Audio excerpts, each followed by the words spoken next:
What's going on, guys? It's Cimoooooooo. So today I'm bringing to you 5 bad mentalities that you can break to help make you a better competitive player. I feel like Yu-Gi-Oh! Is more of a mental game than anything else, and these are all mentalities that we all fall victim to every once in a while, myself included. So by breaking these mentalities and analyzing why we might be thinking this way, and really harnessing that and taking it as an opportunity to learn and grow from it, that definitely is an opportunity for us to take our game to the next level. But before we get into that, if you guys haven't already, be sure to subscribe to the channel and hit that notification bell to make sure you stay up to date with all of my newest videos. But without further ado, let's go ahead and get right into it. Starting off with number 5, I don't like X card or deck, so I'm not going to play X card or deck. Fill in the blank for X. So this is a mentality where anyone you might hear, at locals or any regional or anything like that, you might hear someone say, I really just hate, Pendulum Magician, or I really hate Psy-Frames, and both of those decks are actually 2 decks that I don't personally like, more so than a lot of other decks that are out there. However,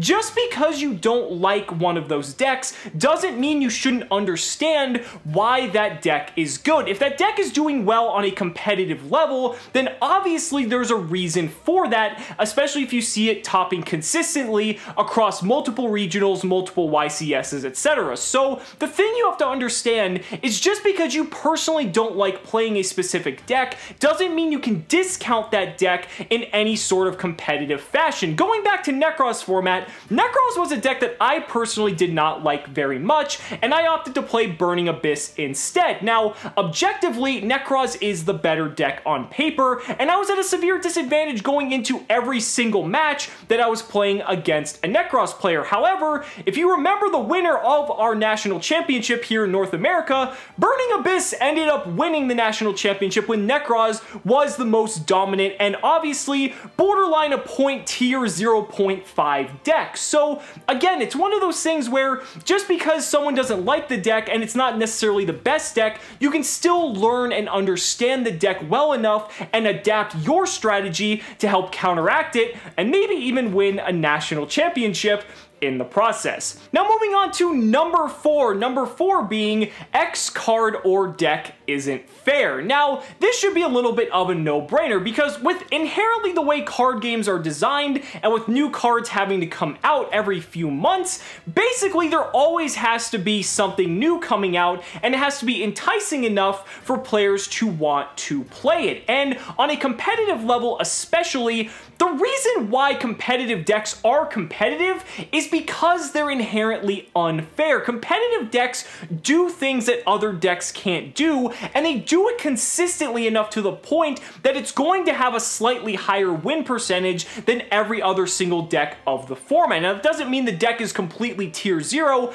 and it's the only option available, and it doesn't mean it's going to win every single time either. But the thing you have to realize is there are going to be unfair cards in the game. There are going to be unfair decks. There are going to be unfair combos. But the thing is, there's also multiple unfair cards. There's multiple unfair decks. There's multiple unfair combos. Not just one deck at any given moment can do something unfair. Different decks do different things unfairly at different strengths. And the thing is, that makes the game fun because when you have 2 decks that are inherently unfair going against each other, it's kind of a battle to see who can do their more unfair thing more often or pull it off more consistently than the other. And this is when you kind of see people align themselves with different decks or different strategies and kind of get very tribal with which deck they choose to align themselves with. So the thing is, yeah, sure, it may not always be a perfect, fair, and balanced game, and I don't really think any game necessarily is, especially a card game at that,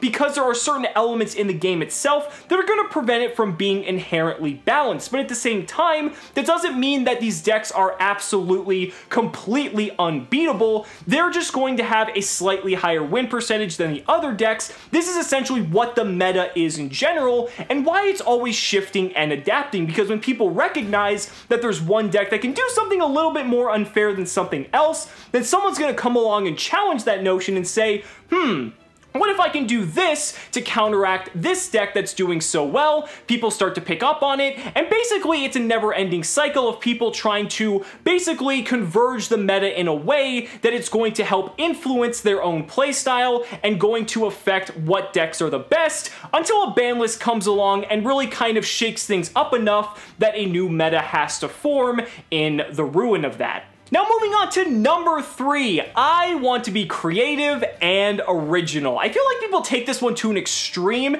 in 2 different directions, from a deck building standpoint and a mentality standpoint. So from a deck building standpoint, I feel like people, unless they come up with the next brand new build that's going to completely just eradicate the current meta, don't give enough credit to where credit is due in a competitive format. The thing you have to realize is, going back to what I previously said about there's a reason why the best decks are the best decks, it's very rare that a brand new deck is going to come out of nowhere and take the meta by storm. I personally believe that the most ingenious creativity comes when someone comes up with an absolutely insane tech card and adds that and implements it into a current meta strategy that takes that deck and elevates it to the next level, giving them a better version of what was already there. Take for instance Shuffle Reborn back in Zodiac format. Shuffle Reborn was not a card that was seen in the OCG, and once one player played it here in the TCG, every single player who was playing pure Zodiac from that point on was playing 2 to 3 copies of Shuffle Reborn in their Zodiac deck because it was absolutely brilliant. It gave the deck another extender and really took the deck to a place that was never seen before. But there's also the mental side of it as well, and I feel like the mental side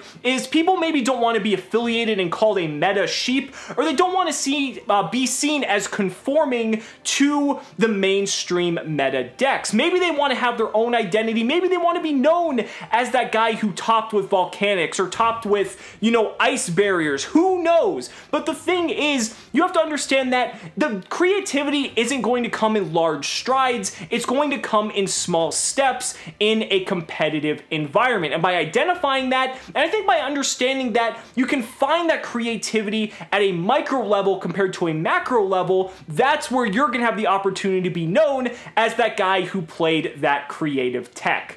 So moving on to number 2, I lost because of X reason. Now, this is probably one of the biggest ones as a whole. You'll hear this at locals, you'll hear it at regionals, at YCSs, any event you go to, you are going to hear people blame every single possible thing under the sun that they can for their loss except themselves. I feel like people kind of inherently want to blame the external reasons for their loss, whether it's something like, oh, if I had one more turn to win, then I would have just beaten you next turn, or if I had one more card, or if you didn't draw that card. All these excuses, I feel like people don't take a good look at the inside, the internal, really take the opportunity to analyze the plays that they made during a specific game or a specific match, and realize that by making this one play maybe 4 or 5 turns prior to the end of the match, that was actually the reason they ultimately lost that match as a whole. Maybe they had a Raigeki in their hand at the beginning of the game, and they used that Raigeki too early on when they could have saved it for a much more ideal opportunity, because maybe they thought they had the opportunity to just shotgun the Raigeki and maybe go for game and fell into an opponent's hand trap, where if they saved the Raigeki, played more conservatively to the board, and basically controlled the board when things got out of hand, they would have maintained the Raigeki to get control back of the game towards the later parts, and they could have taken victory from there. There's so many different decision trees that you have to realize that when it comes to playing cards in a certain order, playing cards at a certain time compared to other times, that if you go back and really think about it, the game could have had a completely different outcome just by doing one thing at a single different point in time. And by realizing that and recognizing that, you're going to become much more self-reflective in your behavior as well as your moves and your technical play, and that's going to allow you to elevate yourself and realize that, you know, maybe there wasn't anything else that was outside of my control, but maybe there was something that I could have done to help me win this game instead. And you know what? Sometimes you can play a game perfectly and you still might lose, but I think people are very quick to jump the gun under that assumption that there was something else out of their control that ultimately was the reason why they lost that game. And last but not least, my number 1 bad competitive Yu-Gi-Oh mentality for you to break: Yu-Gi-Oh! Is pay to win. And you know what? This one's actually true to some extent, but with a caveat. So what you have to understand is Konami is a company that needs to make money. Well, how do they make money? By printing cards that are slightly better than the cards they previously printed to create a demand and entice people to buy their product. However, just because someone has a $240 playset of Ash Blossom and Joyous Spring doesn't mean they're entitled or deserve to win a YCS level event. What you have to realize is by purchasing those cards, they're slightly increasing the probability of success in doing so. But notice the words I used, increasing the probability of success. It's not guaranteed that because they have all these expensive cards